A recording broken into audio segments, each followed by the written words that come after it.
বাংলা চলচ্চিত্রের জনপ্রিয় নায়িকা মহুয়া রায়চৌধুরী বৃহস্পতিবার গভীর রাতে অগ্নিদগ্ধ হন তার বেহালার ফ্ল্যাটে।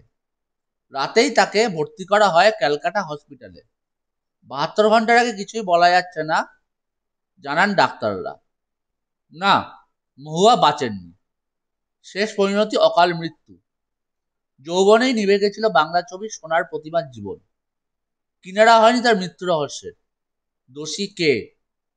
মহুয়া নিজেই আত্মহত্যা করেছেন সাংসারিক অশান্তিতে, এমনও লেখা হয়েছিল। জনতা বলতেন দোষী মহুয়ার পরিবার। মহুয়ার কাছের বন্ধুরা বলে বসলেন মহুয়া মাতাল ছিল, চরিত্রের দোষ ছিল, শুধু স্ক্যান্ডেল আর স্ক্যান্ডেল। গ্ল্যামার জগতের 1 নম্বর হিরোইন গোপন গল্পের চর্চা হতে লাগলো। মহুয়ার মৃত্যু 30 বছর পরেও সে চর্চা থামলো না। শুধু হলো না মহুয়ার ছবি নিয়ে চর্চা, হলো না মহুয়ার ছবির প্রিন্ট সংরক্ষণ। মহুয়া রায়চৌধুরী আজ বেঁচে থাকলে 65 পেরোতেন। ভাবা যায়? মহুয়া এখন এক নাতির ঠাকুমা। মহুয়ার ছেলে গোলা ওরফে তমালের মেয়ে, যার মুখ অনেকটাই মহুয়ার মতো, মহুয়ার মুখ বসানো। মহুয়ার নাতনিও স্কুল পেরোনোর সময় হয়ে গেল। মহুয়া কিন্তু যৌবন বয়সেই আমাদের ইহলোক ত্যাগ করেছেন। মহুয়া রায়চৌধুরী যখন মারা যান তখন তার বয়স মাত্র 26। তাই আমাদের চোখে এখনো মহুয়া রায়চৌধুরীর সে অল্প বয়সের ছবিটি ভেসে আসে। এখন আসি সে অভিশপ্ত দিনে। প্রযোজক রথীন মজুমদার কর্তব্যবিমূঢ় হয়ে এসে পড়লেন পরিচালক বীরেশ চট্টোপাধ্যায়ের বাড়ির সোফায়। বললেন, আমার সব শেষ হয়ে গেল। বীরেশ বললেন, কেন, কি হলো? রথীন মজুমদার বললেন, মহুয়া আর নেই। আমার প্রোডাকশনের আশীর্বাদ ছবির সব টাকা লোকসান হয়ে গেল। এখন তো মহুয়ার নাচের সিন বাকি। বীরেশও ভেবে পেলেন না এর বিকল্প কি। ছুটলেন দেবী বিসর্জনের শেষ দর্শনে ইকবালপুরের ক্যালকাটা হসপিটালে। ওদিকে অঞ্জনবাবু সন্ধ্যার প্রদীপের শুটিং চলছে। অঞ্জন চৌধুরীর বেহালার বাড়ি গিয়ে আলপনা গোস্বামী, রঞ্জিত মল্লিকরা দেখছেন সব থমথমে, যে পরিবেশ আগে কোনোদিন কেউ দেখেননি। মহুয়া আর নেই। বেহালায় অঞ্জন চৌধুরীর ভাড়ার ফ্ল্যাটে, বাড়ির একতলার ফ্ল্যাটেই থাকতেন মহুয়া ও তার স্বামী, ছেলে। মহুয়ার বাবা নীলাঞ্জন রায়চৌধুরী ও মহুয়ার এক কাকু নীলাঞ্জনের ভাই সম। অঞ্জন চৌধুরীর ওপর তলার ফ্ল্যাটে থেকেই ফিরে এসে ভোর বর্ষামুখর রাতেই ভয়ঙ্করভাবে অগ্নিদগ্ধ হন মহুয়া রায়চৌধুরী। 11টা দিন মৃত্যুর সঙ্গে দ্বন্দ্বযুদ্ধ শেষ করে অগণিত মানুষকে চোখের জলের শ্রাবণে ভাসিয়ে বিদায় নিয়েছিলেন মহুয়া। অঞ্জন চৌধুরীর নাম জড়ালেও মহুয়ার মৃত্যুতে তিনি দায়ী ছিলেন না। যা হওয়ার হয়েছিল মহুয়ার নিজের পরিবারের মধ্যেই। শেষবারের জন্য মহুয়া রায়চৌধুরী দেখাতে চাননি তার অগ্নিদগ্ধ রূপ। সব থেকে হিট ছবি যার সঙ্গে তখনকার নায়ক তাপস পালকেও ফিরিয়ে দিয়েছিলেন তিনি। মহুয়ার নিষেধ তার শেষ অগ্নিদগ্ধ শরীর যেন কেউ না দেখে। সেই হসপিটালে শেষ নিঃশ্বাস ত্যাগ করেন মহুয়া রায়চৌধুরী। শুধু ছেলে গোলার জন্য ছিল তার বুক ভরা হাহাকার।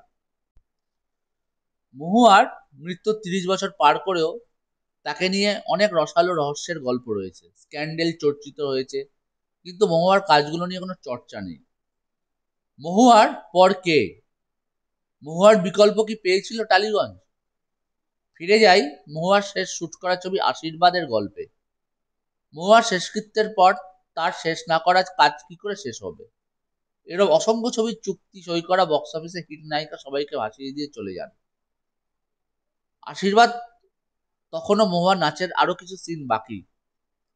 বীরেশ চট্টোপাধ্যায়কে মহুয়া বলেছিলেন, বিরুদা, নাচের সিনটা জমিয়ে করব, অনেক খেটে করব। কিন্তু স্বয়ং মহুয়া তো ভাসান হয়ে গেল। তাহলে কি বন্ধ হয়ে যাবে ছবি? প্রযোজক ভেবে পেলেন না। আইডিয়া বার করলেন বীরেশ। মহুয়ার সেই নাচের সিনে অরুন্ধতী হোম চৌধুরীর গানে তৈরি হলো মহুয়ার স্টিল ফটোয় মহুয়ার নাচ গানের দৃশ্য। সেটা অবশ্যই নাচের কস্টিউমে। এই নাচের কস্টিউমে ছবি ভাগ্যিস ছিল। তাই মহুয়ার নাচের সিন এভাবেই করলেন পরিচালক। মহুয়ার কণ্ঠ ডাব করলেন অনামিকা সাহা। অনামিকা তখন বাংলা ছবির দাম, তবু আকাশবাণীতেও কাজ করছেন টুকটাক। সেই সূত্রে মহুয়ার অনেক শেষ না হওয়া ছবির গলার ডাব করেছিলেন অনামিকা সাহা, যেমন আশীর্বাদ, অনুরাগের ছোঁয়া ইত্যাদি। সদ্য প্রয়াত মহুয়াকে দেখতে ছবি হিট, প্রযোজক হাঁপ ছেড়ে বাঁচলেন। মহুয়াকে অসম্ভব সুন্দর দেখতে লেগেছিল আশীর্বাদে। উত্তম কুমার, সৌমিত্র চট্টোপাধ্যায়, অনিল চট্টোপাধ্যায় এদের সঙ্গে স্ক্রিন শেয়ার করেছেন মহুয়া। রঞ্জিত, তাপস, চিরঞ্জিত, সন্তু মুখোপাধ্যায়, জয়, মিঠুন চক্রবর্তী, প্রসেনজিৎ সবার সাথেই সুদক্ষ অভিনয়ের সাথে তার কেরিয়ার চালিয়ে গেছেন মহুয়া। নায়িকা বিখ্যাত হলেই তাকে নিয়ে রসায়ন গল্প হয়। মহুয়ার চরিত্র নিয়েও হয়েছে। তার প্রিয় বান্ধবী ছিলেন রত্না ঘোষাল। তিনি বলেন সে কথা তাকে মহুয়া বিশ্বাস করতে। এবার আসি মহুয়ার মৃত্যু রহস্যে। আত্মহত্যা নাকি খুন, মাধবীর সাফ কথা। সত্যি নাকি মিথ্যা সেটা বলতে পারবো না, তবে আমাকে পুলিশ অফিসার তদন্ত করে বলেছিলেন ওর মুখে টেপ লাগানো হয়েছিল, তারপর আগুন ধরিয়ে দেওয়া হয় গায়ে। তবে মহুয়ার প্রিয় বান্ধবী অভিনেত্রী রত্না ঘোষাল বলেন এটি খুন নয়, আত্মহত্যা। গায়ে আঙুল লাগার দিন বিকেল 5টা পর্যন্ত মহু আমার বাড়িতে ছিল। খুব ছোট ব্যাপারে এত বড় ঘটনা ঘটেছিল বলে আমার মনে হয়। তার যুক্তি, মহুয়া বাংলাদেশি নামী নায়িকা হতে চেয়েছিল। নহবত নাটক করে আমার নাম হয়েছিল বাংলাদেশে। মহুয়ার ভিসার জন্য বাংলাদেশের প্রযোজনা সংস্থা থেকে একটা চিঠি দরকার ছিল।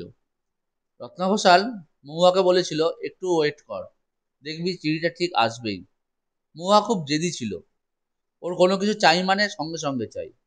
আমার সঙ্গে যেদিন বিকেলে এটা নিয়ে কথা হওয়ার পর বাড়ি ফিরে যায়, আমি নাটক করতে চলে যাই। ওর টেনশন হলে অসম্ভব মদ খেত, একটা বাজে স্বভাব হয়ে গেছিল ওর। সেদিন ফিরে অঞ্জন চৌধুরীর ফ্ল্যাটে যায়, সেখানে মদ খায়, নিজের ফ্ল্যাটে ফিরেও আরো মদ খায়। মাথা ঠিক ছিল না, নিজের গায়ে নিজেই আগুন দিয়ে দেয়। খুন নয়, রত্না জোর দিয়েই বললেন খুন নয়, কারণ মহুয়ার স্বভাব চিরকাল ওরকম। কিছু পেলাম না মানে বেঁচে থেকে লাভ নেই। দমদমের বাড়িতে গলায় দড়ি দিতে গিয়েছিল, দিদি দেখতে পেয়ে তাকে বাঁচায়। অভিনেতার স্বামী তিলক চট্টোপাধ্যায়ের সঙ্গে খুবই ঝগড়া হতো, খুঁট দিয়ে হাত কাটতেও গেছিল অনেকবার। রক্ত পড়ছে, আমি বলতাম এসব কি করিস। রত্নার কথায় সমর্থন পাওয়া যায় মহুয়ার সহ অভিনেত্রী দেবশ্রী রায়ের ভাবনায়। ওর মধ্যে বরাবর একটা চাপা কষ্ট দেখেছি। বললেন দাদার কীর্তি মহুয়ার প্রাণের বোন। বললেন দাদার কীর্তি মহুয়ার প্রাণের বোন।